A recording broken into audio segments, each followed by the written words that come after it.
किसी ने कहा साइंस लो, किसी ने कहा आर्ट्स, तो किसी ने कहा कॉमर्स से बेस्ट तो कोई ऑप्शन ही नहीं है। लेकिन कोई मुझसे भी तो पूछे कि मुझे क्या सब्जेक्ट लेना है, मुझे क्या पढ़ना है। लेकिन अगर कोई ये सवाल भी करे तो अगर आप कंफ्यूज्ड है कि इस सवाल का जवाब भी आपके पास नहीं है, तो ये वीडियो बिल्कुल आपके लिए है।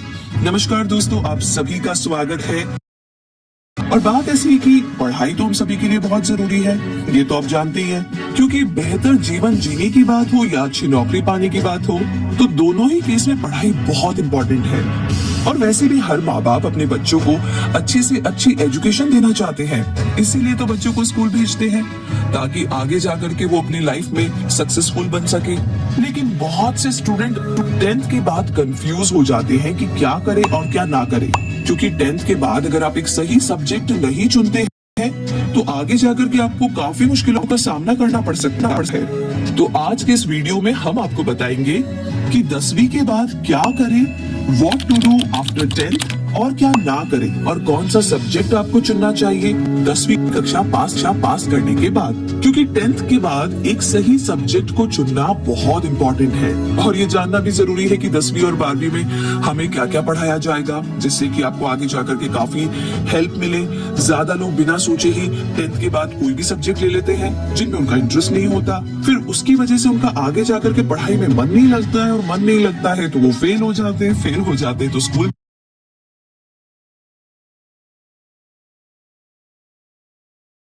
छोड़ देते हैं, जो कि सबसे बड़ी गलती है। तो इसीलिए 10th के बाद एक सही सब्जेक्ट को चुनना बहुत इंपॉर्टेंट है एक अच्छा करियर बनाने के लिए। तो आइए जानते हैं कि हमें क्या 10th के बाद करना चाहिए, कौन सा सब्जेक्ट चूज करना चाहिए, साइंस, कॉमर्स या आर्ट्स, या फिर कुछ और। इसके साथ आपको ये भी जानने को मिलेगा कि आर्ट्स, कॉमर्स और साइंस में डिफरेंस क्या है और कौन सा सब्जेक्ट आपके लिए बेस्ट है। क्योंकि हमारे देश में 10वीं क्लास तक सभी स्टूडेंट्स को एक जैसा सब्जेक्ट पढ़ाया जाता है, लेकिन स्टूडेंट को अपने इंटरेस्ट के हिसाब से या फिर आगे जाकर के 12वीं के बाद क्या करना है उसके हिसाब से सब्जेक्ट को चूज करना होता है। तो अगर आप सही सब्जेक्ट चुनते हैं तो आगे जाकर के काफी इसका फायदा आपको होता है। और 10th यानी कि बोर्ड एग्जाम पास करने के बाद आपके पास आमतौर पर 3 सब्जेक्ट होते हैं, पहला आर्ट्स, दूसरा कॉमर्स और लास्ट साइंस। तो ये मेन सब्जेक्ट है जो कि आपको 10th क्लास के बाद चूज करना होता है। तो आइए जानते हैं इन सब्जेक्ट्स के बारे में। पहला है 10th के बाद आर्ट सब्जेक्ट क्यों ले। 10वीं पास करने के बाद सबसे पहला सब्जेक्ट जो आता है वो है आर्ट्स। ये सब्जेक्ट वो बच्चे लेते हैं जिनके 10वीं बोर्ड एग्जाम में कम मार्क्स आते हैं।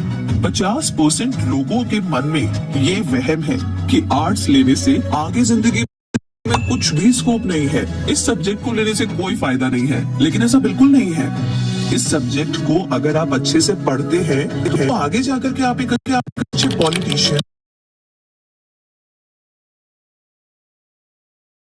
वकील, कोर्ट जज बन सकते हैं। इसके अलावा आप हिंदी, संस्कृत के प्रोफेसर भी बन सकते हैं। अगर आप आगे जाकर के पॉलिटिक्स, प्रशासनिक सेवा या वकील बनने या समाज सेवा में आपका इंटरेस्ट है तो आप आर्ट सब्जेक्ट को चूज कर सकते हैं। अब अगला सवाल कि आर्ट्स में क्या क्या सब्जेक्ट हैं। तो अगर आपको आर्ट सब्जेक्ट पसंद है और आप अपनी आगे की पढ़ाई आर्ट्स में करना चाहते हैं, तो इससे पहले ना आपको ये पता होना चाहिए कि आपको इस आर्ट्स स्ट्रीम में कौन कौन से सब्जेक्ट मिलेंगे। चलिए जानते हैं। पहला है हिस्ट्री। आर्ट्स में सबसे पहला सब्जेक्ट जो आता है वो है हिस्ट्री, यानी कि इतिहास, जो कि थोड़ा सा बोरिंग है जिनका इंटरेस्ट नहीं है उनके लिए। लेकिन अगर आपको इसमें इंटरेस्ट है तो आप आर्ट्स स्ट्रीम का चुनाव कर सकते हैं। इसमें आपको पुराने समय के बारे में ज्यादा से ज्यादा नॉलेज मिलेगी और बहुत मजा भी आएगा। दूसरा है इंग्लिश। इस सब्जेक्ट में आपको इंग्लिश ग्रामर सिखाई जाती है, लिटरेचर है, बहुत सारी और भी चीजें। तो अगर आप अपनी इंग्लिश को इम्प्रूव करना चाहते हैं और साथ ही इस फील्ड में और आगे बढ़ना चाहते हैं तो आप इस सब्जेक्ट को चूज कर सकते हैं। तीसरा है ज्योग्राफी। जिसे हम भूगोल भी कहते हैं, और इसमें आपको पृथ्वी के बारे में ज्यादा जानकारी मिलेगी, जैसे कि भूकंप कैसे आता है, सुनामी इत्यादि। साइकोलॉजी, इस सब्जेक्ट के अंदर आपको मनुष्य के दिमाग और उसके बिहेवियर के बारे में काफी सारे रोचक तथ्य और काफी सारी स्टडीज जानने को मिलेगी। अगला है पॉलिटिकल साइंस। इस सब्जेक्ट के अंदर आपको भारत के गवर्नमेंट यानी कि सरकार से रिलेटेड काफी सारी चीजें पढ़ने को मिलेगी। इकोनॉमिक्स, इस सब्जेक्ट के अंदर आपको भारत की इकोनॉमिक्स यानी कि गुड्स एंड सर्विस सेल के बारे में ज्यादा जानकारी मिलेगी। संस्कृत, इस सब्जेक्ट में आपको संस्कृत भाषा सीखने को मिलेगी अगर आप संस्कृत भाषा सीखना चाहते हैं तो। अगला है सोशियोलॉजी।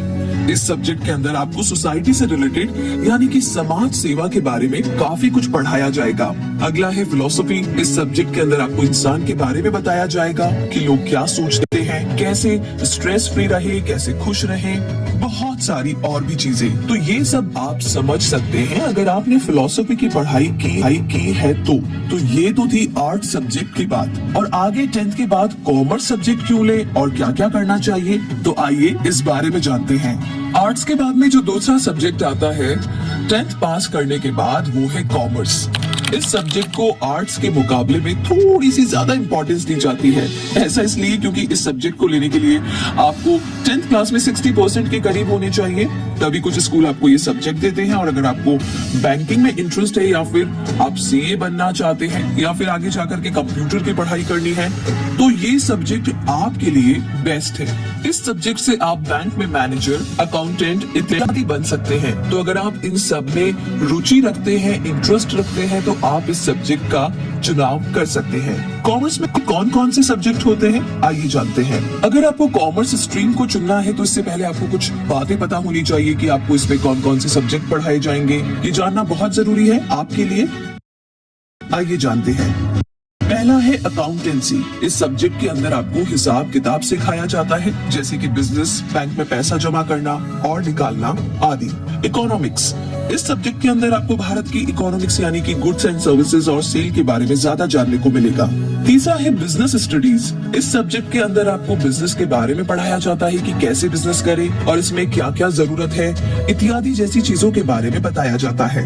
मैथमेटिक्स, इस सब्जेक्ट में आपको मैथ सिखाई जाती है जो कि आपको आगे जाकर के कई जगह काफी काम आने वाली है। इंग्लिश, इस सब्जेक्ट में आपको इंग्लिश ग्रामर सिखाई जाती है जिससे कि आप अपनी अंग्रेजी को और अच्छा इम्प्रूव कर सकते हैं। तो ये हुई कॉमर्स की बात। अब आगे करते हैं साइंस की बात कि साइंस को क्यों ले और इसे करने से क्या क्या बन सकते हैं। तो बात ऐसी कि कॉमर्स सब्जेक्ट के बाद में लास्ट सब्जेक्ट साइंस आता है और इसे काफी ज्यादा इंपॉर्टेंस दी जाती है, यानी इस सब्जेक्ट की डिमांड आगे जाकर के काफी ज्यादा है। ये सब्जेक्ट वही बच्चे लेते हैं जो पढ़ाई में ज्यादा इंटेलिजेंट होते हैं, क्योंकि ये सब्जेक्ट पढ़ना थोड़ा मुश्किल है। अगर आप पढ़ाई में तेज नहीं है तो इस सब्जेक्ट को आप बिल्कुल भी ना चुने। लेकिन अगर आपको आगे जाकर के इंजीनियर, डॉक्टर, साइंटिस्ट बनना है तो आप इस सब्जेक्ट का चुनाव कर सकते हैं।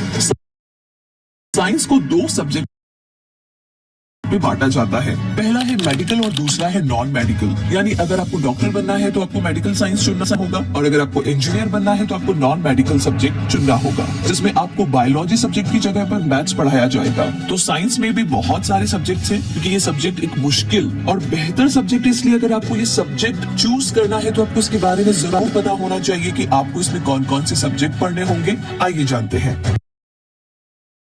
फिजिक्स, इस सब्जेक्ट के अंदर आपको पदार्थ, गति और ऊर्जा इत्यादि जैसे टॉपिक्स के बारे में जानने को मिलेगा। दूसरा है केमिस्ट्री। इस सब्जेक्ट के अंदर आपको रसायन विज्ञान के बारे में पढ़ने को मिलेगा, जैसे कि पानी, केमिकल, गैस जैसे पदार्थ के बारे में। तीसरा है बायोलॉजी। इस सब्जेक्ट के अंदर आपको जीव विज्ञान के बारे में जानने को मिलेगा, जैसे कि मानव शरीर, ऑर्गन्स कैसे बनते हैं, कैसे फंक्शन करते हैं, डिजीज, बहुत सारी और भी बातें। अगला है मैथमेटिक्स। इस सब्जेक्ट में आपको मैथ सिखाया जाता है जो कि आपको आगे जाकर के कई जगह काफी काम आने वाली होती है। कंप्यूटर साइंस, इस सब्जेक्ट के अंदर आपको कंप्यूटर के बारे में पढ़ाया जाएगा कि कंप्यूटर क्या है, सॉफ्टवेयर कैसे बनते हैं, इंटरनेट इत्यादि। अगला है बायोटेक्नोलॉजी। इस सब्जेक्ट के अंदर आपको बायोटेक्नोलॉजी के बारे में पढ़ाया जाता है, जैसे कि बायोलॉजिकल सिस्टम, लिविंग ऑर्गेनिज्म इत्यादि। और अगर आप आगे बात करें 10th के बाद डिप्लोमा कोर्स की, तो अगर आप 10वीं क्लास के बाद स्कूल नहीं जाना चाहते हैं और इसकी जगह पर कोर्स या प्रोफेशनल कोर्स या डिप्लोमा कोर्स करके एक अच्छी जॉब करना चाहते हैं, तो आप ये कर सकते हैं। 10th क्लास के बाद बहुत से इंस्टीट्यूट है जो आपको डिप्लोमा करवाते हैं अलग अलग चीजों में, जो कि आपको जॉब दिलाने में काफी हेल्प करते हैं। आइए जान लेते हैं कि आप 10वीं क्लास पास करने के बाद डिप्लोमा किन सब्जेक्ट्स में कर सकते हैं। पहला है 10th के बाद पॉलिटेक्निक में डिप्लोमा कर सकते हैं।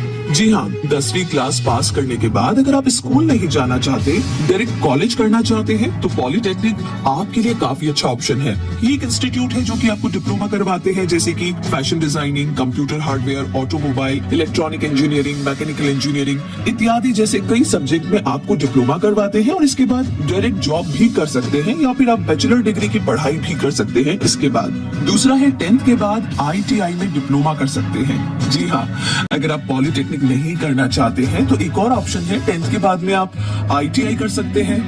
ये एक इंडस्ट्रियल ट्रेनिंग इंस्टीट्यूट है जहां पर आपको अलग अलग चीजों में कोर्स करवाए जाते हैं, जिससे कि आप आसानी से जॉब पा सकते हैं। तो बस अब आपके पास काफी सारे ऑप्शंस हैं, आप सुनिए सबकी लेकिन करिए अपने मन की, क्योंकि आपके अंदर से जो जवाब आएगा इन सारी इंफॉर्मेशन को सुनने और जानने पहचानने के बाद, आई थिंक वो डिसीजन आपके लिए बेस्ट होगा। तो बस अपना डिसीजन लीजिए और इसी के साथ बहुत सारी शुभकामनाएं आपके साथ है। तो उम्मीद करते हैं कि आज का हमारा ये वीडियो आपके लिए बहुत ही यूजफुल और हेल्पफुल रहेगा। अगर ये वीडियो आपको पसंद आया है तो इस वीडियो को लाइक कीजिए, शेयर कीजिए, चैनल को सब्सक्राइब कीजिए और हमारे लेटेस्ट वीडियो को देखने के लिए इस बेल आइकन को प्रेस करना ना भूलिए। इस वीडियो को देखने के लिए बहुत सारा धन्यवाद।